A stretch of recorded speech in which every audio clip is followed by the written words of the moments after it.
I gave myself the chills this morning somehow. Like, I was eating breakfast. I don't know. I think I just, like, drank my juice or my water or my soda. One of the cold drinks way too fast. And I, like, gave myself the chill. So then I had to go get a sweater. Oof. Okay, light. Hey, look at this. Turn this around. Why are you so low? My kid's been playing with my setup here. Okay. There we go. Charger. Oof. All right, there we go. Let me go. Wow, I look really old today.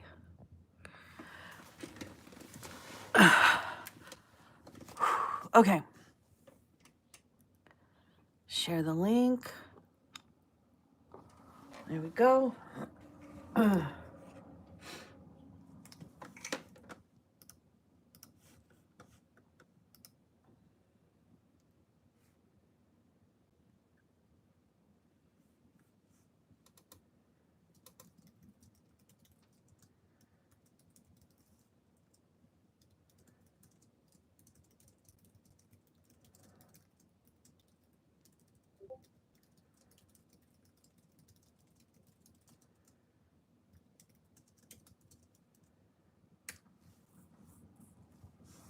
Okay. I'm tired. Good morning. Good morning. How are you, Dale? How are you, Sarah?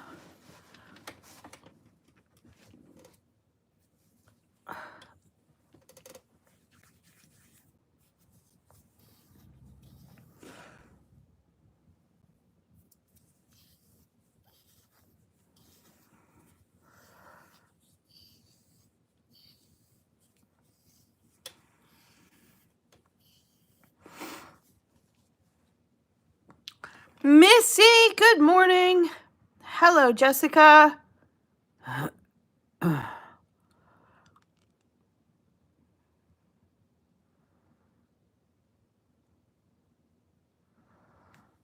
Hello, Pepper. How are you?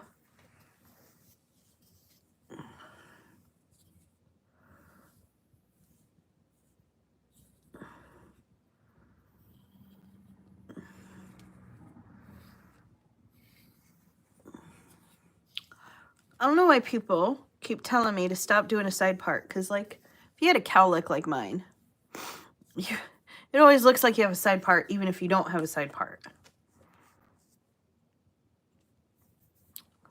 You've bean juice today. Yay! Look it up. Hello, Sabrina. Good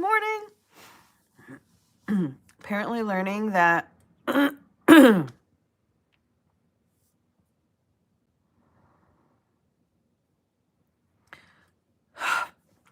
almost lost my cough drop. Apparently learning that Why Choose is now in Tropes I Like pile. Oh!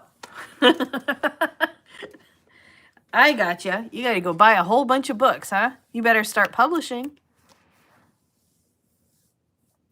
I've been wearing my side part for 20 years. It's going nowhere. I know, right? No, but seriously, every time I try to do a middle part, it still parts to the side anyway, because this just, it does what it does. And it usually does it low and like clingy and like it's just gonna be there. It looks like a cow licked me right there every time. But then this side, like you can see, like it goes up a little bit.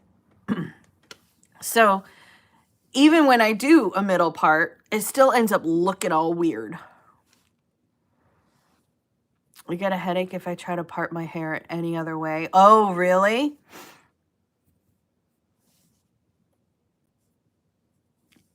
They called the middle part a butt hairstyle originally, and I refuse. Yeah.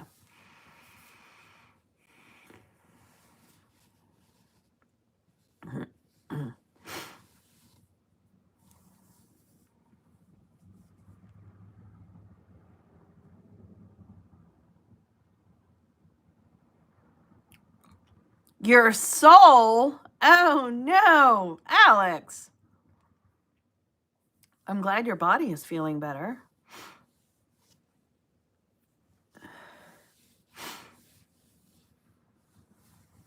"10 years and the side part will be back in style, if not sooner." Yeah, I agree with you. Absolutely. Because the middle part was popular back in the 70s, right? Almost positive. I'm thinking like Farrah Fawcett, right? It was the middle part with the feather bangs. It was like huge back in the 70s. And then they went with no part. It was just like straight up and back. And then fanned out. There was no part. And then they went side part. Now we're back on the middle part. So in about 5 to 10 years, it'll be straight up and out, no part. Get ready for whatever the new Aquanet is going to be. Every 70 shows I've watched is it, right? Pretty much. The only time in the 70s you didn't have a part at all was if you had like a pixie cut, like what's her name from Three's Company? Janet. Like when you had the really short pixie cut with the spikes. Is Gorilla Glue the new Aquanet? I don't think so. I don't think you should do that. I think that sounds dangerous. I grew up with butterfly clips and high ponytails. Nice. Joyce. What was I thinking? Janet.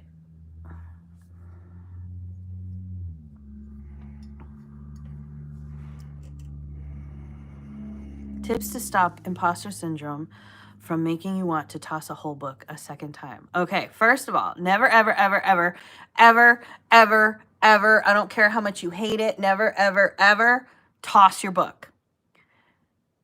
Ever.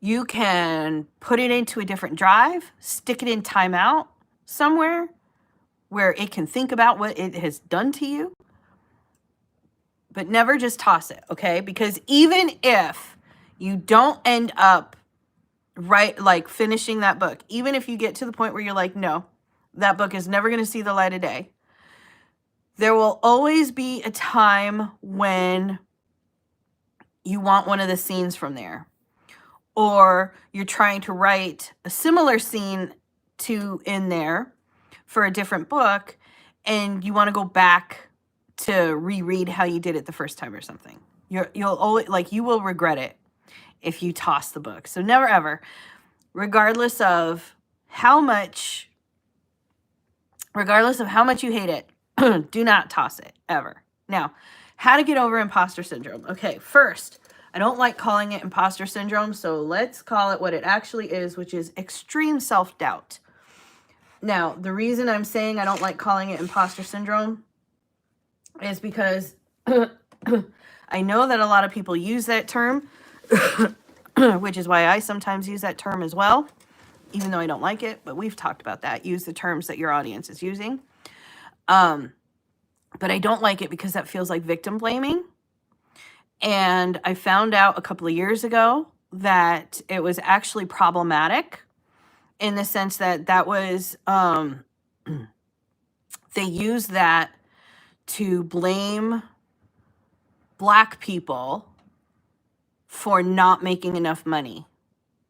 If that makes sense. Like they were saying, like if Black people were complaining about not making enough money, they were saying, well, it's your own fault because it's all in your head, kind of thing. Like you're not working hard enough and it's all in your head. So I try to stay away from that. But in this context, what you're actually like feeling is extreme self-doubt. To a we all somewhat feel a level of self-doubt,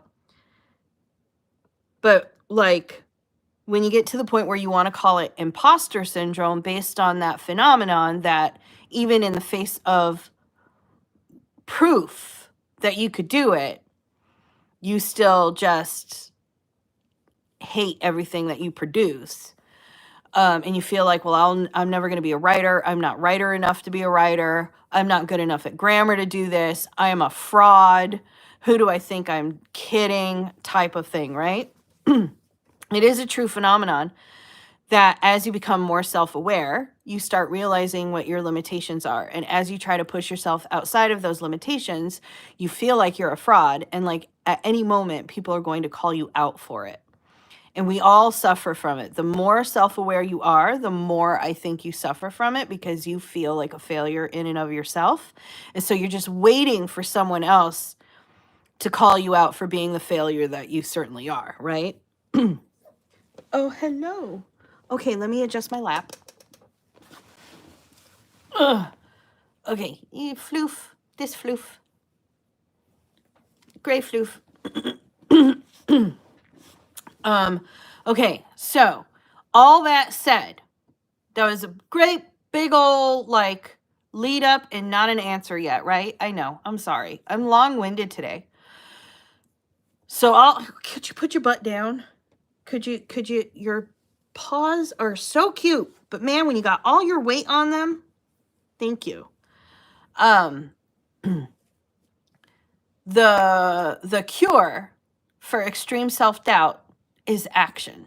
It's actually action. Now, one thing that you can do to help power through it is start looking at, I hate this phrase, facts over feelings, okay? If your mother told you that you should be a writer, that is a fact. Don't think about your feeling about what she said. Don't feel like, oh, well, she had to say that. Don't try to dismiss it away with your feelings. The fact is she told you this. Focus on that. If you had a teacher tell you, wow, you're a really great storyteller, you should be a writer, that is a fact. That event happened. Don't turn around and use your feelings to dismiss it and say, oh, well, she had to tell me that because she was my teacher. Or she told everyone that, so I was no one special, or whatever. Don't use your feelings to dismiss the fact that she said it, okay? If you ever won an award for something, I don't care if it was second grade and you won the award because you wrote the best poem about the word red. I don't care.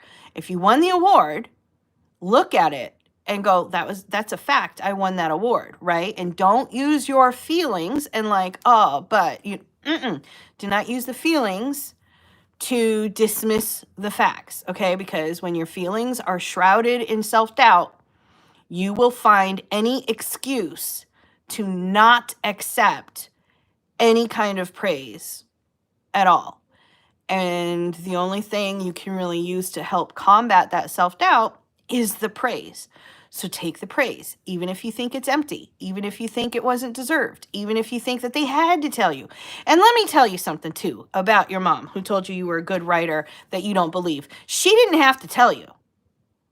She could have been like, you know what? This is great, honey, but what if we tried piano? Or what if we went outside and ran instead? Or what if we did basketball? Like, she could have steered you any kind of way she wanted, and you probably would have followed her. So, no, she did not have to tell you that you could be a good writer, okay? She did not have to say that. She could have steered you any other way. Hello, Ayat. I hope your day got better. I didn't actually end up going live yesterday because my boy was sick. I like self-doubt better. Never liked the term imposter syndrome. If you get angry at the book, just set it to the side and pick up a new project or take a break. Wait, the hair stuff is called gorilla snot or something like that. Ooh, I don't know. I don't think I would put that in my hair. Anyway, Sarah, I just wanted to make sure I wasn't missing too many comments. So, Sarah, start looking at Start looking at those events, write them down on a piece of paper. And when you're starting to feel that self-doubt come in, look at those events as proof that other people thought you could do this, thought you would do well at it, probably still think you can, so on and so forth.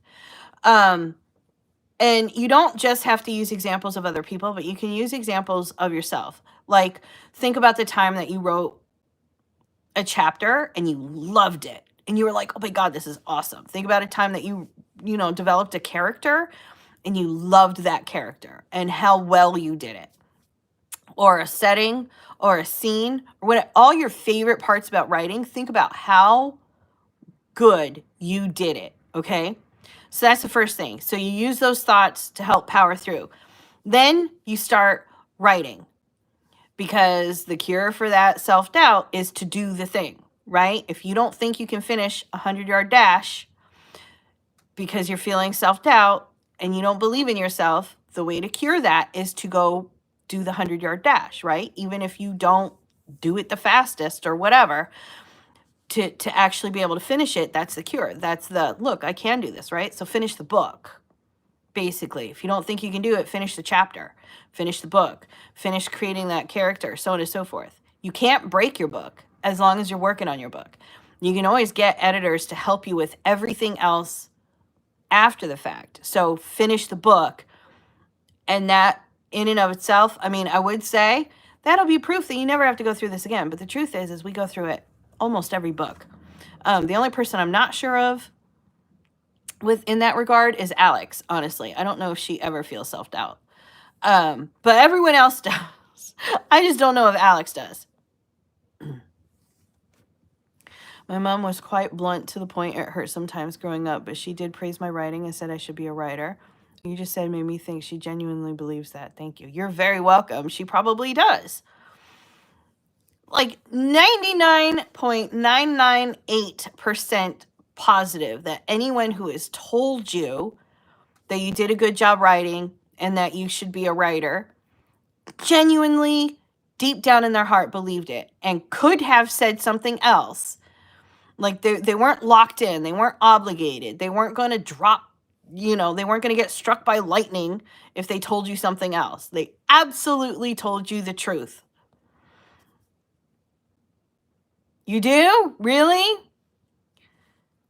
Well, when you see your sales, but not during the writing, right? Maybe I'm wrong. You always seem so confident. All right, well, it's official. Everyone I know lives with at least some level of self-doubt. My therapist's gonna be mad you taken her job. I thought I was over it yesterday, but woke up and looking at my book made me want to burn it. I'll start with just trying to write a little today. Thank you. You're very welcome. Think about the parts of the book you like. And as long as you keep writing the book, now there might be some parts that you just really don't like, and you can rewrite those. Maybe you just, but think about the books that think about the stuff in there that you do like that make you a good writer, okay?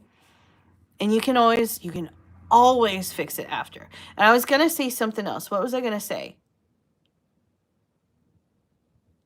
I'm sure I'll remember later.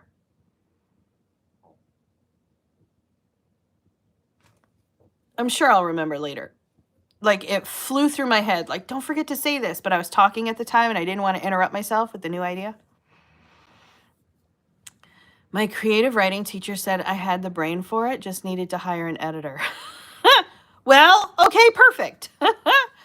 Confidence and been faking for so long, it looks natural. Alex. Good morning, Kimmy. I'll hop in sprints with you later, Sarah. We can hype each other up. Yes! Yes, there you go. God, I wish I could remember what I was going to say. It was good, I'm sure of it.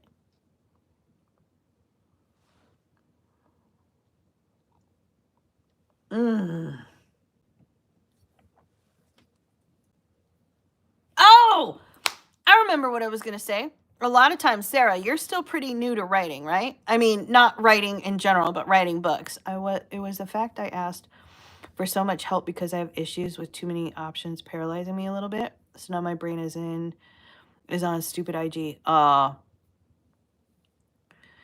Yes. Okay. So first off, ask for the help. That's why we have writing groups.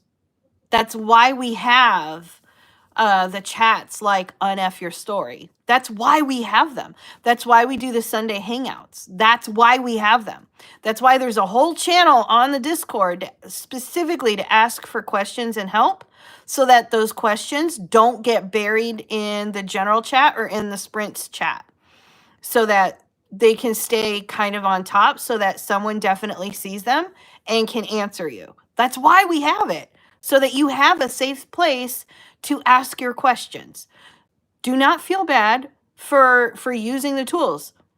You wouldn't feel bad for using a wrench to fix your table, right? You wouldn't feel bad for using a hammer to hang a picture, right? You wouldn't feel bad going, I wish I could just do this by hand. No, use the tools, okay? Don't feel bad for using the tools. That's why they're there, okay? So the other thing I was going to say, oh my God, wait a minute. Oh yeah, okay. So you're still kind of, oh, I just like annoyed my cat apparently. You're still relatively new at writing, and people who are relatively new at writing a lot of times don't have their voice yet. They don't know what their voice is yet. And so one of the reasons why they hate their writing so much is because they're waiting for their writing to look like someone else wrote it. Like they keep thinking of the people who they read growing up. And for me, I read a lot of Stephen King. I read so much Stephen King, I can't even remember the names of some of the other authors I read. Murtry, T.H. White. Who wrote The Space Plague? Leitner. Anyway, doesn't matter, right? As I started writing, I kept comparing my words to their words, right?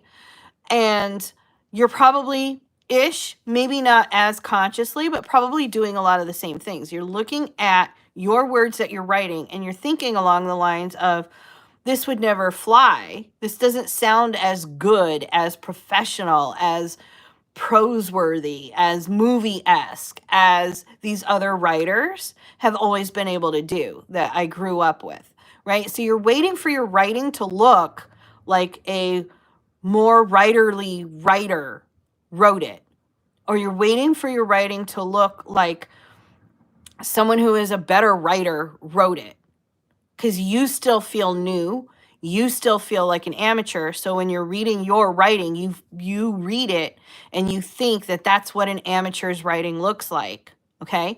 You have to remind yourself that the books on the shelf, they did not fall out of the author's heads that way. They didn't. No author in ever has ever written it well, at least not since like the 1600s, has never sat down with paper, wrote a book, and then published with no edits, no changes, no proofreading, nothing. Most of them have had teams of editors tweaking, rewriting, revising, etc., to get that book from the author's brain into something that's publish worthy. All right? And you have to find your voice, because your book, it does need to be different from the other writers. It can't sound like someone else wrote it. It's only going to work if it sounds like you wrote it. So you got to figure out what your voice is and make sure that that voice is what's coming through.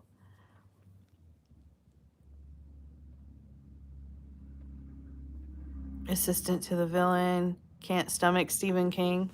It's been a long time. I'm reading Fairy Tale now. Prior to that one, it's been years since I read him, but when I was growing up, I read everything he put out.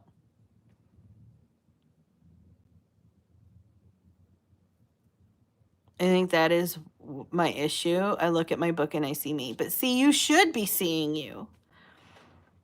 Shit, you're right, damn it. Hate when I'm right.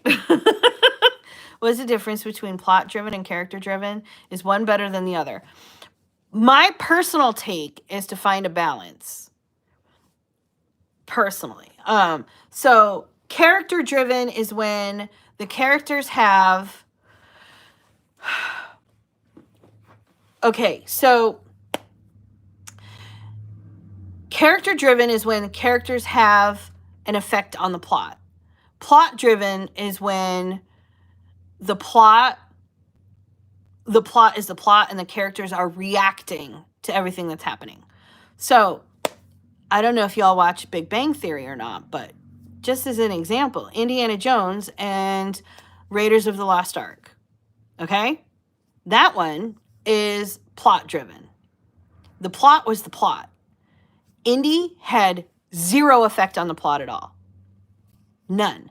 The plot was the plot, and everything that happened would have happened no matter who was involved in that storyline. Even if he wasn't involved at all. Take out Indy altogether, the plot was still going to happen. They were still going to go. They were still going to, to the lady's house. They were still going to grab the medallion. They were still going to burn it into their hands. They were still going to find the ark. They were still going to burn their faces off. Spoiler alert. Right? That would have happened regardless of Indy's involvement in the plot at all. That was a plot-driven story. And Indy spent the entire story reacting to everything that was happening. So the plot drove him. Okay? But now when you get to The Last Crusade, that one has a balance.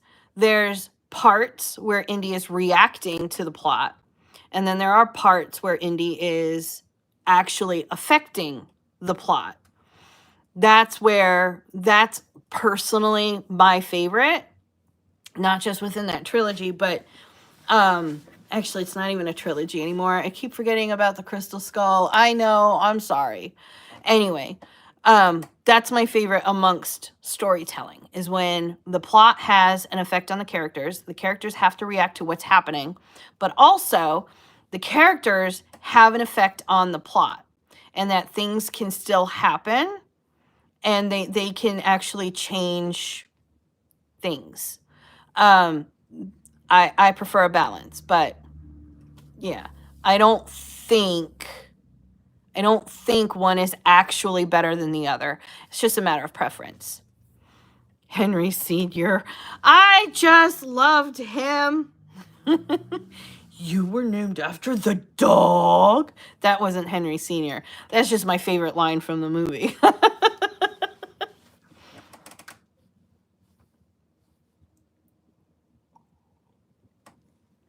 Some people don't like themselves, so seeing themselves is uncomfortable, or they have an issue with being perceived, which is uncomfortable for neurodivergent people. Extremely yes. Yes, Pepper, exactly. I think my stories are heavily character-driven. Then, do you have tips on how to find a balance? There is a good book. Do I have it here? Yes, I do! Look at me! I had an idea for a book to show you, and it's right here. I don't have to go anywhere. I don't have to spend 32 minutes looking for it. All right, so Jeff Gerke, I think that's how you say it. Could be jerky. I don't know. Plot versus character does a really good job of how to do the balance. I love this book so much for it. So I would pick up this book, probably ebook. But I just think that this is so, it's so good on how he explains how to keep the characters within the plot, within the setting. So a lot of the little tips and things that I give here and there, like action tags, for example, instead of characters who are in the middle of a dialogue being white roomed, where nothing else is happening and it's just these two people talking to each other, and then when the dialogue is done, the action comes back, right? Whatever is happening, and instead immersing them inside the setting. Things like have them interacting with, pouring themselves a cup of coffee, slamming the cupboard, walking through the house, so on and so forth, as they are as they are talking. He does just, God, he just does a really good job of explaining it. I tend to pause and read my writing out loud just to make sure it sounds right and makes sense. That's a really good, it's a really good tip. We use that in editing a lot too, because, well, I did it because I thought other people were like me, where like as they're reading, they're hearing, it's like an audiobook in their head, like they're reading and hearing the words in their head in their voice. Apparently that is not what other people do. Apparently people get pictures. But that's why, to me, I was like, okay, so if I read it out loud, then I know what it's going to sound like. However, it's still a good idea, especially with dialogue. Anyway, because dialogue is written to be heard, not read most of the time. So it's like a double reason. I don't think that's what I meant to say for dialogue. I don't think that's what I meant to say. It's like double the reasons. I think it was the Red Queen series. The FMC was bathing the villain while having a conversation. I wish I got pictures in my head. Sometimes. I mean, I'm not mad now, but like when people talk to me about being able to see their books as movies, I'm just constantly like amazed. Like, what?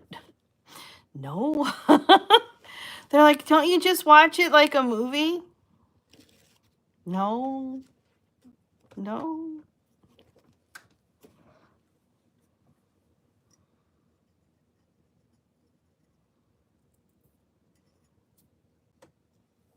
You would go crazy if you couldn't see it. I read things out loud, and when I'm trying to understand it, or when I read it the first time, it didn't make sense to me. I did that at school a lot. Oh, yeah. It's like you know why? Because your brain gets double the chances to process the data. That's why normally when we're reading, right, our eyes are projecting the words, sending it to our brain, and our brain is processing the data, right? But when we read out loud, we're taking in the data through our eyes and our ears at the same time. So it's like double the processing power. So a lot of times if you read something and you kind of like gloss over it, you don't really understand it, or like for me, a lot of times what would happen is like I would start getting bored or something. So I'd read and then I'd be down like 3 paragraphs and realize I have no idea what just happened. I completely lost like the whole page. No idea what happened. But if I go up and I start reading out loud, it's just I get it better. You don't have pictures either. You just found, yeah, I only found out like a couple of years ago. Like maybe 3 or 4 years ago now. All my years are like bleeding in together. You don't see scenes either. I do, however, hear snippets of conversation. Does it mean you don't daydream? I think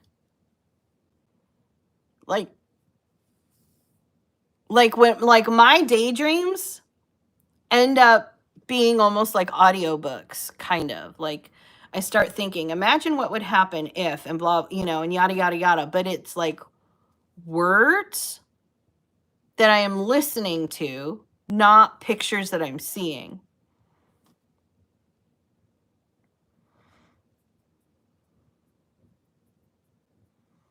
Is that why I speed read? Because I can see, hear, etc. when I read, so I get a movie. I don't know, because I speed read too, but I don't get a movie. I think it's just, speed reading is just the process of how you learned how to read. And a lot of us, we learn to recognize whole words rather than reading individual letters. And so that and then on top of it, when you enjoy reading, it's just faster.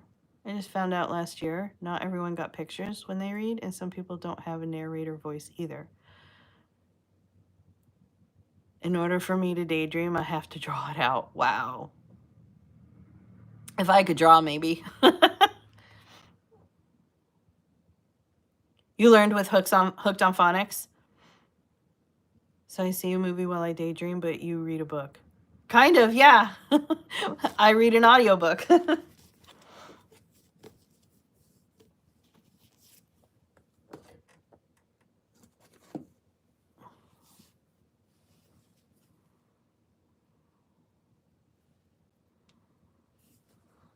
There is a scene in a video game called Medium where the FMC sat down with T with someone that she is telling the story to.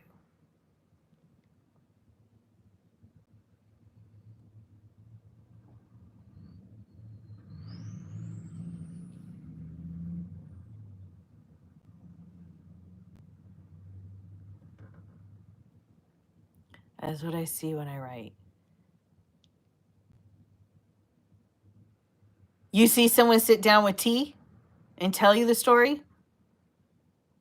It's so interesting how different our brains work. Very, yes.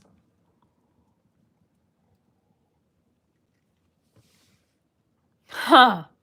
You liked Hooked on Phonics? Hooked on Phonics was after my time.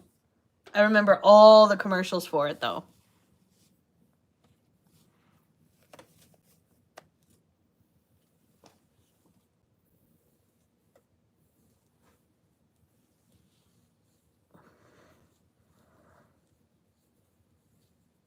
Hooked on Phonics was fun, but lied to me. Oh, no.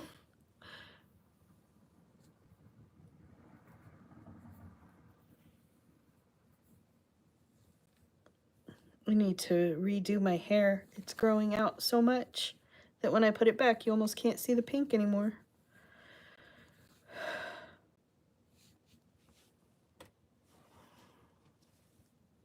Not that I want, like, two tufts standing straight up. What the hell, Naomi?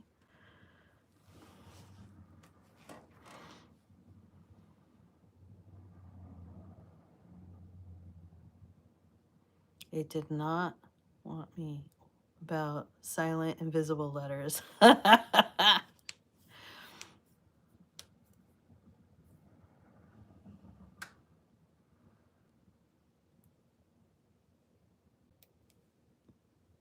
I don't think there is any good way to teach our language to people. I mean, obviously there has to be a good way because people pick it up. You know, kids are learning it. Other countries are learning it as a second language. Like, obviously there is a way to teach it. But, like, I don't think there's a good linear way of teaching it because there's so many rules and so many ways to break the rules. Like, E's don't always do this. It just makes it tiring. You're dyslexic. Every English teacher lied to me, telling me to sound it out. Oh, yeah.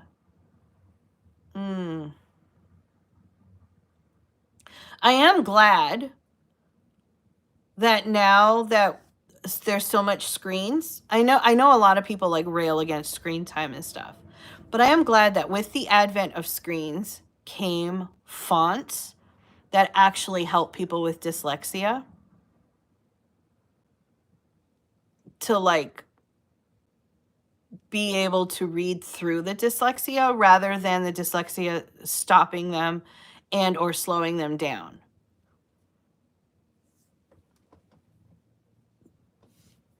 Like, I love technology sometimes. Watch, today it's all going to give me a hard time because it's like, oh, do you see? I knew you did. And then it's going to remind me about all the reasons why I hate technology. They start young in other countries.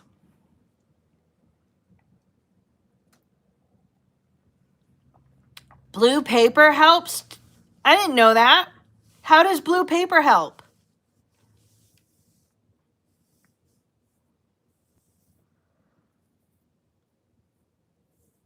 Like, I know how the fonts help because they make every letter distinct. Whereas, like, in general print and how they used to like print out the letters in the alphabet or whatnot, D's and B's and P's and Q's all looked the same. Like, there's a guy who explained it to me. I can't remember his name, but I'm sure you can find him like on YouTube, where one of his examples is he was trying to explain dyslexia to teachers. And one of his examples was a watch. And he said, this is what we're doing to kids. He said, if you take this watch and you show it to a kid like this, it's a watch. If you go like this, it's still a watch. You go like this, it's still a watch. You go like this, it's still a watch. You go like this, it's still a watch. It's still a watch. No matter how you hold it, no matter what shape you twist it into, it's still a watch. The watch is the watch, no matter what happens to it. And then he held up like a wooden, I think it was, I don't know what it originally was, but he held up a wooden letter. And I don't have a wooden letter to hold up as my example, but he goes, now what we do is this is a D, but this is a Q, but this is a P, but this is a B. And like he was showing that with our world, things are what they are no matter how you look at it. But with our letters, we screwed it up and said, but now if you turn it around, it becomes something else. And so the kids with dyslexia, that was the part that they struggled with the most, is that the world rules did not extend to written rules.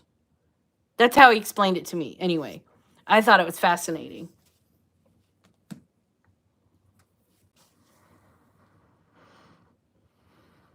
Green paper for your son, blue paper. I want to know. I don't know any of the new age stuff for dyslexia. The solution at the time when I was in school was math and matching games. Certain color paper makes it easier to read the words. Interesting. One workplace would only use blue Post-its because they said it helped the eyes focus better. I'm going to have to look that up. That sounds fascinating to me. My sister uses the plastic colored clear dividers in order to read. Otherwise, she can't read at all. Wow. Seisha! Good morning, Seisha. It is better late than never.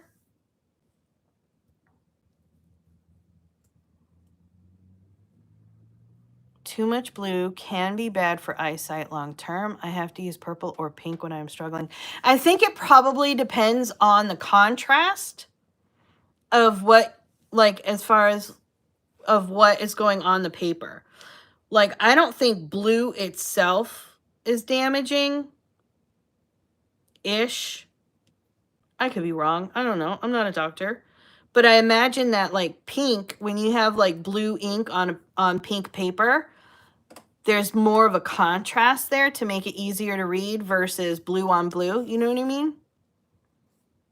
I could be wrong. Don't listen to me. I probably don't know what I'm talking about. I'm going to look all this stuff up later, though.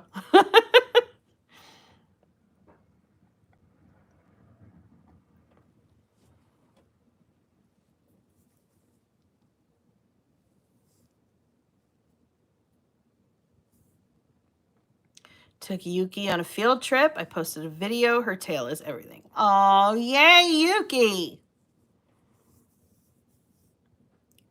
I tell you what, yesterday... So last night, not last night, the night before last, little man, my 6-year-old, had a tummy ache. And now, a couple of years ago, he had tummy issues. And so I told him he wasn't allowed to have juice right now because the sugar in the juice makes tummy issues worse and so on and so forth. So I could only give him like special juice. I was giving him like electrolytes and stuff. So now, 2 years later, that's how he tells me he has tummy troubles, is he'll be in the bathroom and you'll hear all the explosions happening. And then he'll say, Mom, you better not give me any juice. So then I know, okay, it's tummy troubles. Okay. So with that in mind, night before last, right before bed, that happened, right? So then he gets into bed while I'm cleaning the bathroom, which is just gross. Ugh.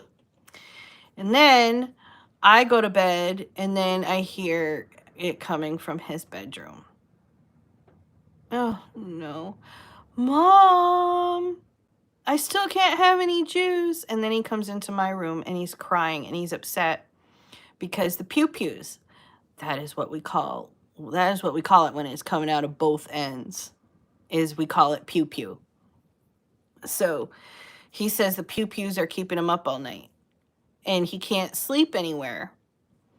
So I went into his room, and this poor kid had like out one end all over his mattress, and then got up from there to try to make it to the bathroom, which is across the hall from his door. And there were like 3 or 4 more puddles on the floor in his room, and then another one on the floor in the hallway, and then another one in the sink in the bathroom, like just all over the place. This poor kid, and he was just in tears. And so like we were up all night and bringing him downstairs. So then yesterday, while he was asleep, I was like, I gotta clean his whole room. I literally debated just ripping the carpet out. I was like, I could probably replace his mattress. I wonder if I can just get the whole carpet out of his room. Because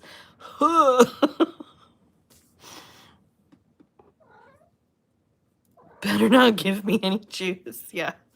Then this morning, he's back in school now because he, is better. But he was so upset. He does not like being sick anyway. Who does?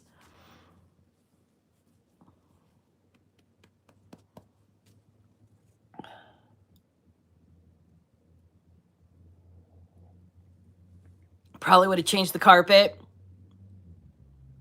I was so grateful. I was pricing out new mattresses. I was like, if I fold it the right way, I can probably get it into the dumpster without getting any of it onto me. So I was like, I was pricing out new mattresses to see if I could get one delivered same day so that he could sleep in it last night. And then I went upstairs. I got myself confused. I didn't know if he had a twin or a full. I got myself all confused on the size bed he had. So I went upstairs, and I had opened his window to his bedroom to help try to air some of it out. And I was putting some of like his blankets into these baskets and stuff so that I could get them down into the wash. And I happened to see that he actually had like a mattress protector with like a 3-inch thing on it, waterproof part, that I was able to like unzip. So I threw that away. That's gone. And I went on to Amazon and I ordered another one of those because he is feeling better today. Yeah, but I'm renting. That's the thing. I'm renting. Now, I talked to the leasing manager over the summer because I noticed that one of the other tenants here doesn't have this carpet. This is like the ugly brown carpet. Brown is not ugly, but this carpet is. And they have hardwood floors. So I was like, the hell? Well, come to find out, all of these apartments started with hardwood floors. And like 2 owners ago or whatever, they covered it with this carpet. I don't know why. But then I talked to the leasing manager and I said, am I allowed to rip up the carpet? Because, this other tenant does. And I said, and I hope I'm not getting them in trouble, but like, they have hardwood floor. And she goes, yeah, I did it. And I was like, I can rip up the carpet? And she goes, yeah.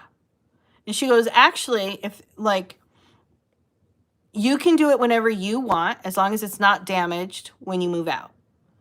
And if you live here for 5 years, they'll do it for you, basically. Like they come in and replace all of the carpets with new flooring for like on their bill after 5 years. So I was like, well, shit. Okay. So I thought about it. This issue would be getting it out of the house without dripping everywhere. Ugh. They have the box mattress at Walmart that aren't bad. Ooh. Mattress protectors are game changers, right? Put vinegar in the wash and it will clean and de-smell it. Yeah, for the blankets. Thank you. Thank you. I would have forgotten the vinegar.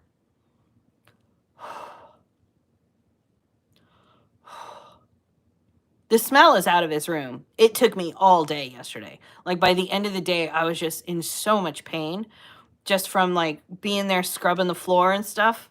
It took me all day. And then he was down here on the sofa the whole time. He was not feeling good. You could say he slept all day, first off, and then he still slept all night last night. He was not feeling good. He spent the whole morning, the whole day, every time he woke up telling me how sorry he was. And I was like, honey, you do not owe me an apology for this. I appreciate the empathy. I really do. But you didn't do anything wrong. Carpet was all the rage a few years ago. Yeah. And I'm sure like a lot of these places, they have dogs because dogs are allowed in here. And I'm sure the carpet absorbed some of the sound because, you know, dogs bark. And when they bark inside an apartment that doesn't have any carpeting, it echoes.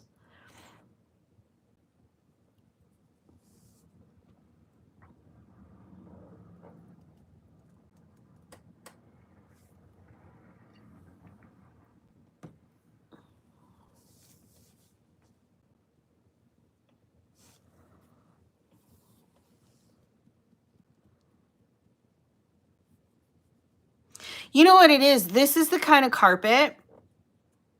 It's like the loops.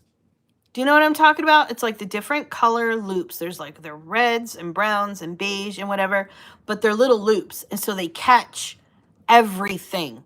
Like my kid will drop cereal and there is no good way to get all the cereal up. Like no matter, I can get a dustbuster and it won't get it all up because it's caught in those loops.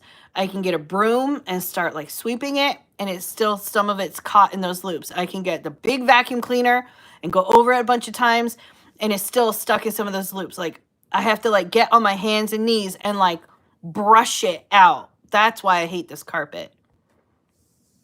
That's the carpet you have. I hate this carpet so much.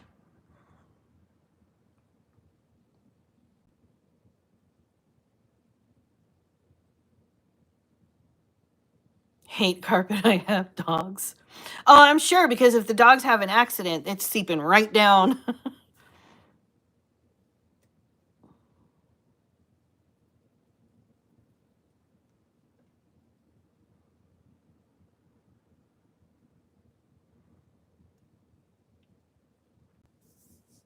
All right, y'all. All right, look who's back. Floof is back. She's going to jump down right now because I'm going to make her jump down right now. Huh, yes. Oh, big highs, big highs. And she's got her claws out like, I don't want to go. All right. I have to go, though. Come on, come on. Okay, nope, she's hanging on. She's like, nope, I am not going anywhere. It is a pain. I think everything can be a pain to clean.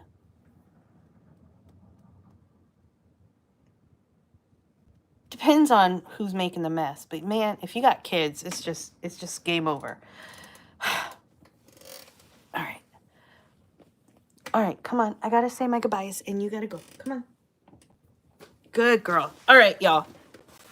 Yay, Floof. Both of them, man. Sometimes I understand it. And I also mostly agree with it, which is why neither of my cats, these are my first two cats. In almost 50 years on this earth, I have never lived without at least two cats. And these are my first two that that were not declawed. Either because my parents had them declawed or I got them declawed. Because when I went to go get them declawed, the vet went, no, that's inhumane. Why would you do that? And it like clicked, like, oh shit, I didn't know that. Okay, I won't do it. Like, you're right. Why would I do that? I shouldn't do that. But sometimes I really, really, really wish that it, that it wasn't inhumane and it didn't hurt them, because oh my God, the damage that these two cats do. Anyway, planning to get an area rug so I have a place to lay on the floor when I need to lay on the floor. I love area rugs. Oh, and she's back. Okay. All right, I have to run because I got a workshop to get to. Yeah, between the carpets that they rip out, me,